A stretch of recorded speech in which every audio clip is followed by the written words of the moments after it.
Welcome to Nasdaq Trade Talks. I'm Jill Malandrino, global markets reporter at Nasdaq. Joining us for the segment, we have Jeff Taylor, co-founder of Mphasis Digital Risk, the nation's largest provider of mortgage risk compliance and transaction management technology. Jeff, it's great to see you again. Welcome back to Trade Talks.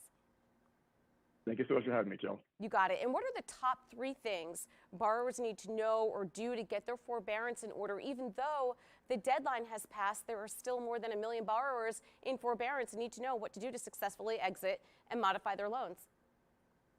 Yeah, it's a great question, right? So the exit has passed for those who got in March, but there's still many people, over a couple million, that are still going to be going through forbearance. Number one, communicate with your servicer. 16% of borrowers right now are opting out of forbearance without really having a plan in place. That's a recipe that issues down the road. So communicate with your servicer. Secondly, have your information intact. So when you call your servicer and talk about your forbearance or options to have out, have your income, have your employment, really make a sheet for yourself, letting yourself know, where am I, what can I afford to do going forward? And 3 is ask questions about all the different programs out there that are available for exiting forbearance. And there's a plethora of them, whether it's adding on months to the end of a mortgage or years or paying partially back.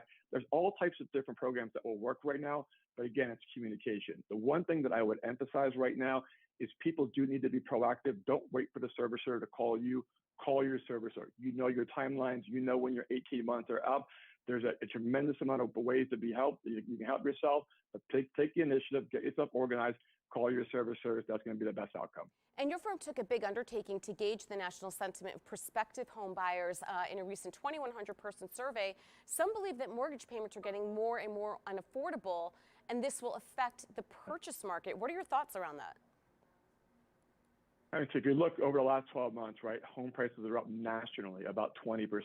So obviously, if you're coming into the mortgage market right now trying to buy a house, you have the tightest inventory we've ever seen. While interest rates are still at all-time lows, the affordability factor is really becoming the issue. So that's the sentiment of like, oh, did I miss it? Am I a little bit too late?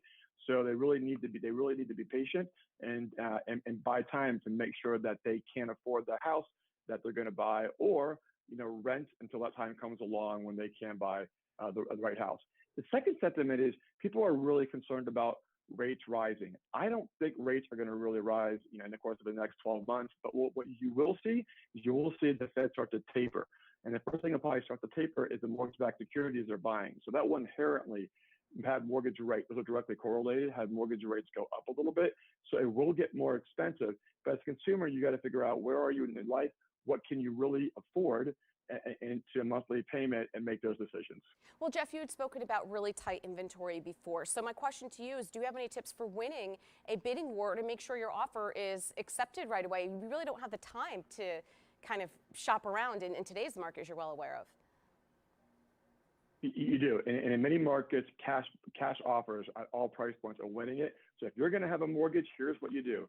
Not only do you get a pre-approval letter, to get verification of your income and your assets and your credit scores. When you can go to make your offer with a package where all that information is verified versus an instant application that said you're pre-approved, but the diligence hasn't been done, you can give a lot more assurance to the person that you're looking to buy their house that they verified all the work, versus going 15, 30 days later and all of a sudden the deal falls apart because the bank backed out for some reason. So the more that you come and actually offer to give your bank this information, they may say, look, we don't need it right now.